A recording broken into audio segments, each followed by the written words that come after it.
TMC leader और x spokesperson Kunal Ghosh ने आज कोलकाता प्रेस क्लब में प्रेस से खिताब करते हुए बीजेपी लीडरों को घेरा और कहा कि बीजेपी यहाँ पे बंगाल में सियासत कर रही है और बंगाल की राजनीति में वो गलत असर डालकर यहाँ के हालात को पेचीदा करना चाह रही है। उन्होंने मीडिया पर्सन के एक एक सवालों का जवाब दिया और लोगों से कहा कि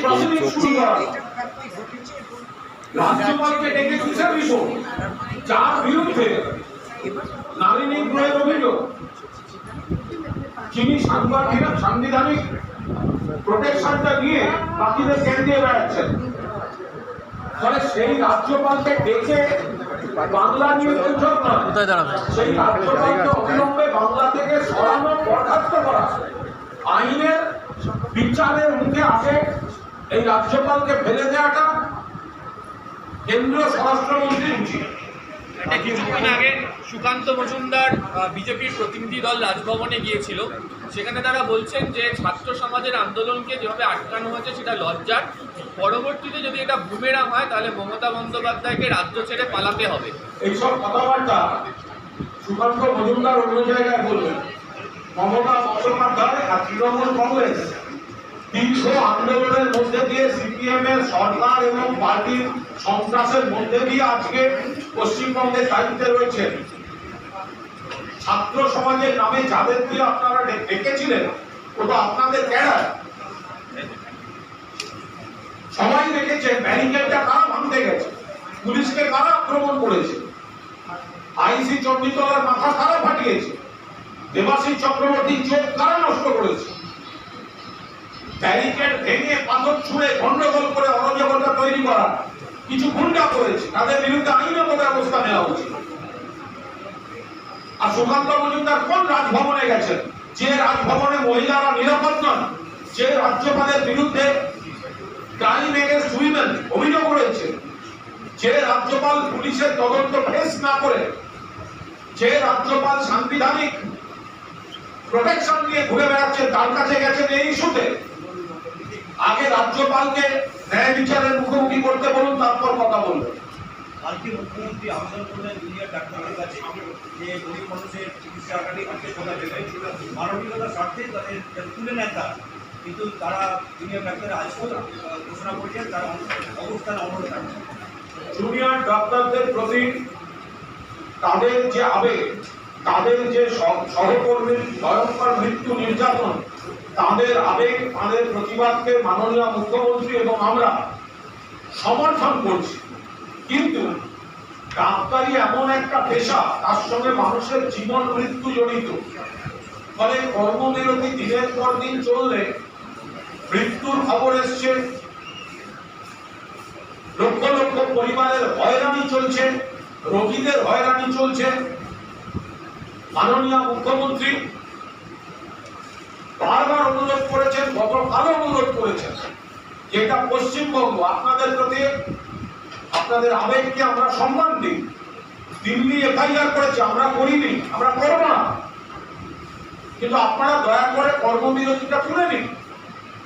ডাক্তারবাবুদের তো সেটা বিবেচনা করতে হবে, তাদের প্রতিবাদ থাকুক, তারা সিবিআই এর কাছে জাস্টিস চান, কিন্তু কাজ বন্ধ করে চাইলে লক্ষ লক্ষ গরিব মানুষ, সরকারি হাসপাতাল তো মূলত সাধারণ মানুষের জন্য, তার বদলে যে খবর পাওয়া যাচ্ছে এই কর্মবিরতি চলছে আর 40% রেভিনিউ বেড়ে যাচ্ছে প্রাইভেট হসপিটালগুলো। গরিব মানুষের ক্ষমতা আছে বেশি টাকা দিয়ে প্রাইভেট হসপিটাল, নার্সিং হোমগুলোতে চিকিৎসা করানোর, তাহলে প্রতিবাদ থাকুক, কিন্তু কোনো অবস্থায় কর্মবিরতি নয় ডাক্তারদের। আর মাননীয় মুখ্যমন্ত্রী কাল যথেষ্ট সুন্দরভাবে ব্যাখ্যা করেছে, তারও অপর ব্যাখ্যা হয়েছে, বারবার বারবার বলা হয়েছে ডাক্তারদের হুমকি দেওয়া হয়েছে। কোনো হুমকি মুখ্যমন্ত্রী দেননি, তিনি পরিষ্কার এই ভাষাটা বলেছেন যে মুখ্যমন্ত্রী বলেছেন যে ডাক্তাররা তাদের সহকর্মীদের নিয়ে এক সহকর্মীর জন্য যে আন্দোলন করছেন তাদের পূর্ণ সমর্থন আছে। কিন্তু কর্মবিরতিটা সাধারণ মানুষের বিরুদ্ধে যাচ্ছে, রোগীদের বিরুদ্ধে যাচ্ছে, তো অবিলম্বে তুলতে হবে। আমরা কোনো তুলনা করতে চাই না। আমাদের এখানে যেমন একজন জুনিয়র ডাক্তারের কুৎসিতভাবে মৃত্যু হয়েছে, আমরা জাস্টিস চাই। উড়িষ্যায় আবার একজন ওয়ার্কিং ডাক্তার 2 রোগীকে ধর্ষণ করেছেন। এটা সামাজিক ব্যাধি, এটা সামাজিক ব্যাধি। উড়িষ্যায় যখন কোন ডাক্তার, কর্তব্যরত ডাক্তার 2 মহিলাকে অ্যারেস্ট করে, রোগী ডাক্তারের কাছে তো আত্মসমর্পণ করে, আমাকে সাজিয়ে তুলুন, সেখানে অন ডিউটি ডক্টর 2 মহিলাকে ধর্ষণ করলেন, তাহলে কর্মবিরতিতে সেই রোগীদের প্রতি সহানুভূতির প্রস্তাবটাও রাখুন। আপনারা বলবেন অল ইন্ডিয়া স্ট্রাইক হচ্ছে, অল ইন্ডিয়া কর্মবিরতি হচ্ছে, আর অন্য রাজ্যে যদি ডাক্তারবাবু অভিযুক্ত হন, সেটা তখন আপনারা দেখতে পাবেন না। এটা কি করে চলে? যিনি সব থেকে বেশি বড় বড় কথা বলছেন, তার বেসরকারি নার্সিংহোমে, একজনের বেসরকারি হাসপাতালে অপারেশন করতে গিয়ে অপারেশনের পর ভেতরে গজ থেকে গেল, লক্ষ লক্ষ টাকার অপারেশন। এরপরে যখন সেই রোগীর মরণাপন্ন অবস্থা, তাকে তুলে এনে সরকারি হাসপাতালে অপারেশন করাতে হলো। ভুলে গেলেন ডাক্তারবাবু? নিরপেক্ষ সেজে একজন ডাক্তারবাবু জ্ঞান দিচ্ছেন, তার নার্সিংহোমে 12 লক্ষ টাকা জরিমানা দিতে হচ্ছে ভুল চিকিৎসার জন্য। 12 লক্ষ টাকা। আমরা নাম করে বলছি না, আমরা ঝগড়া চাই না, কিন্তু এটা সমাজ। এখানে অনেক ভালো ঘটনা ঘটে, 2-1টা অত্যন্ত নোংরা, কুৎসিত, জঘন্য ঘটনা ঘটে। আমরা তো বলছি আরজি করে যে জানোয়ারটা অথবা জানোয়ারগুলো এই কাজ করেছে, ফাঁসি হোক। যদি কেউ আড়াল করেছে বলে প্রমাণিত হয়, ব্যবস্থা হোক। কিন্তু তার বদলে কিছু চিকিৎসক গরিব মানুষকে চিকিৎসা থেকে বঞ্চিত করে তারা বসে থাকবেন কাজ বন্ধ করে, এটা দিনের পর দিন চলতে পারে না। আমরা আবারও অনুরোধ করছি, দয়া করে আপনাদের প্রতিবাদ থাকুক, সমালোচনা থাকুক, কিন্তু গরিব মানুষের উপর তো আপনাদের রাগ নেই। তাদের চিকিৎসাটা করুন না, গরিব মানুষকে চিকিৎসাটা দিন, কর্মবিরতিটা তুলুন। এর বাইরে আপনাদের প্রতীকী আন্দোলন, প্রতীকী ধর্ণা সব চলুক। কর্মবিরতিটা করে কাকে শাস্তি দিচ্ছে? আর কর্মবিরতি যদি করেন, তাহলে যে যে ডাক্তারবাবুর বিরুদ্ধে চিকিৎসার অভিযোগ উঠেছে, তাদের বিরুদ্ধে কি কি ব্যবস্থা নেওয়া যায়, সেই প্রশ্নগুলো আপনারা নিজেদের বিবেকের কাছে প্রশ্ন করুন। सुप्रीम कोर्टेर आईनजीवी विनीत जिंदाल इन्हीं आज के हमें सुना है, लेकिन वो पूरा लीगल मैटर है, वो हमारा टॉप लीडर्स और लीगल सेल हो चल रहा है। বিজেপি নতুন করে অবস্থান কর্মসূচি শুরু করলো ডলিনা ক্রসিং। বিজেপি নতুন করে ডলিনা ক্রসিং এ অবস্থান কর্মসূচি নাকি শুরু করেছে। আমি আসার সময় দেখেছি ডেকোরেটরের লোকেরা সহ সব মিলিয়ে 9 জন ছিল। ডেকোরেটরের লোকেরা সহ সব মিলিয়ে 9 জন ছিল। যতগুলো মাইকে চোখ দিয়েছে ততগুলো নেতা পর্যন্ত আসেনি। তো এইগুলো কি হচ্ছে?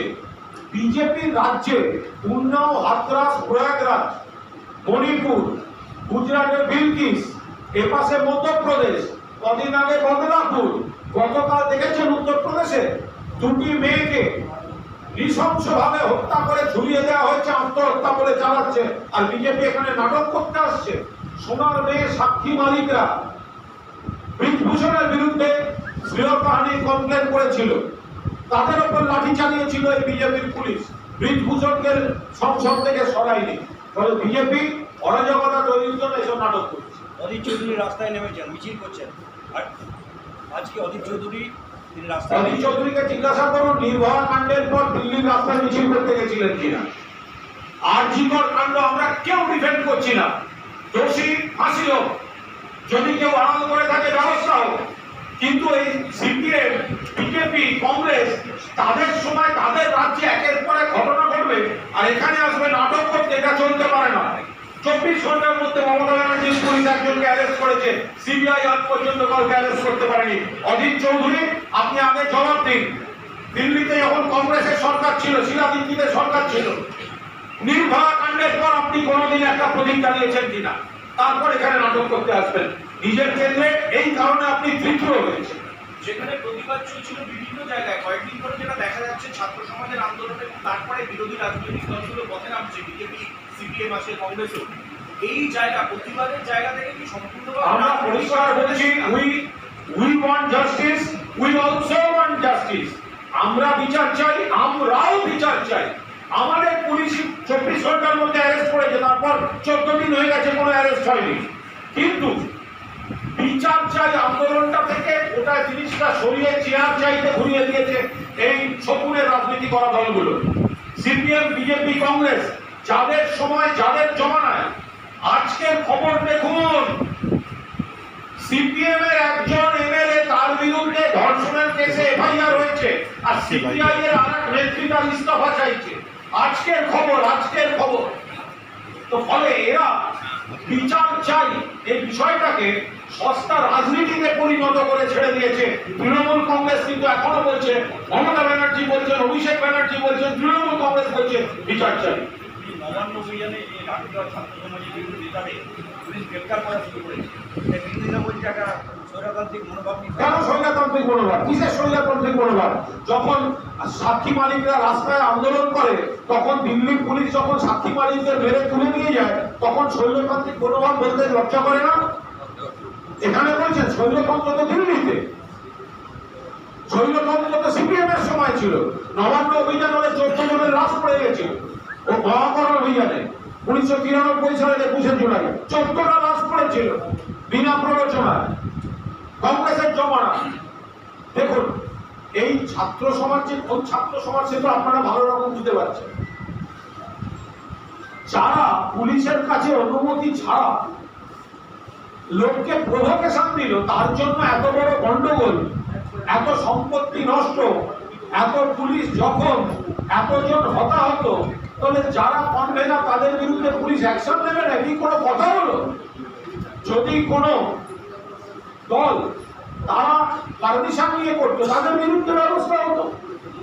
তা আপনি আমি যদি লক্ষ্য পাই কোন দলের সাহায্য নিয়ে, তারপর যদি পুলিশকে মারা হয়, ব্যারিকেড ভাঙা হয়, সম্পত্তি নষ্ট করা হয়, আগুন জ্বালানো হয়, তো যারা লক্ষ্যে দিয়েছে, যারা লক্ষ্যে লেগিয়ে দিয়েছে ওখানে, তো তাদের উপর তো আইনি দায় দায়িত্ব আসবে, তো স্বাভাবিক ব্যাপার। গতকাল মঞ্চ থেকে মমতা বন্দ্যোপাধ্যায় একটা আশঙ্কা প্রকাশ করছিলেন যে বাংলাদেশের মতো কোনো ষড়যন্ত্র, কনস্পিরেসি থিওরির কথা বলেছিলেন। আজকে সুকান্ত মজুমদারের বক্তব্য তো তাই। এরা তো বাংলাদেশকে মমতা বন্দ্যোপাধ্যায় ভালোবাসেন, সারা পৃথিবীর সবাই জানে। কিন্তু বাংলাদেশে মাঝখানে কিছু ঘটনা ঘটেছে, যে ঘটনাটা সাধারণ চোখে উদ্বেগজনক, সেটা সবাই জানে। তো এখন যখন এখানকার বিপ্লবীরা বাংলাদেশ তুলে কথা বলছে, বাংলাদেশের স্লোগান ধার করছে, নবান্ন অভিযানের সময় একজন বিপ্লবী তিনি বললেন হেলিকপ্টার রেডি রাখুন, হেলিকপ্টার দিয়ে যেতে হবে। তো বাংলাদেশ আপনারা করছেন, আমরা শুধু বলছি না, আমরা পশ্চিমবঙ্গকে পশ্চিমবঙ্গই রাখবো। বাংলাদেশের কিছু ঘটনার সঙ্গে তুলনা করে সেগুলোর পুনরাবৃত্তি ঘটানো, স্লোগান ধার করা, ডায়লগবাজি ধার করা, সেগুলোকে এরা করছে। তার বিরোধিতা করা হয়েছে, কি দোষ করেছে? মুখ্যমন্ত্রী রাজ্যে রাজ্যে হিংসা উস্কানি দিচ্ছেন অভিযোগ করে। মুখ্যমন্ত্রী কোনো উস্কানি দেননি। মুখ্যমন্ত্রী বলেছেন অন্য রাজ্যের মুখ্যমন্ত্রীরা যখন বাংলা নিয়ে এসে উস্কানি দেন, খেয়াল রাখবেন আপনাদের রাজ্য মানুষের প্রচুর ক্ষোভ আছে, আগুন নিয়ে খেলবেন না, এটাই হচ্ছে মূল স্পিরিট। স্বরাষ্ট্রমন্ত্রীকে চিঠি লিখেছে, তো ফোর্স করা কি হয়েছে? ওদের রামকৃষ্ণের কথা, তাকে কি ব্যাখ্যা দিচ্ছে? আমরা কি করবো? মুখ্যমন্ত্রী বলেছেন কোনো গন্ডগোল চাই না, কিন্তু অপপ্রচার, কুৎসা, মিথ্যাচার হলে ফোর্স করতে। এই ফোর্সের মধ্যে কি আছে? তিনি তো একবারও বলেননি তোমরা গিয়ে ওখানে কোনো সংঘর্ষে জড়িয়ে পড়ো, তোমরা গিয়ে পাল্টা কিছু করো, একবারও বলেননি। সুকান্ত মজুমদার অমিত শাহকে চিঠি লিখছেন। সুকান্ত মজুমদার অমিত শাহকে চিঠি লিখছে কারণ ওদের মধ্যে কম্পিটিশন আছে।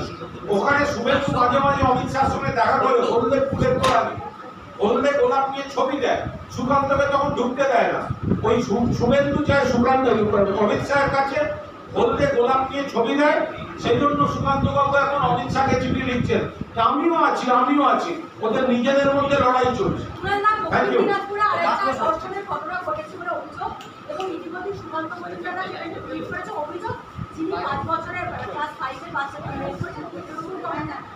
দেখুন, এগুলো এখন এইভাবে এই ধর্ষণ বলুন বা এই কুৎসিত জিনিসগুলো এগুলো সামাজিক ব্যাধি। সুকান্তবাবু বদলাপুর দেখতে পাবেন না, সুকান্তবাবু দেখতে পাবেন না, উত্তরাখণ্ড দেখতে পাবেন না, উত্তরপ্রদেশ দেখতে পাবেন না। কোথায় কি করা যায় আমরা বারবার বলছি, সামাজিক ব্যাধি। এর সঙ্গে দয়া করে জড়াবেন না রাজনীতিকে। আর যদি এতই মহিলাদের সুরক্ষা নিয়ে চিন্তা থাকে, তাহলে বিধানসভায় যখন মমতা বন্দ্যোপাধ্যায় বিল আনছেন ধর্ষকদের সময় বেঁধে শাস্তি এবং ফাঁসি, সুকান্তবাবুকে সমর্থন করুন। যদি তারা সত্যি ধর্ষকদের ফাঁসি চান, তাহলে সুকান্তবাবুর দল বিধানসভায় রাজ্য সরকারের বিল সমর্থন করুন। স্যার বিজেপি বলছে স্যার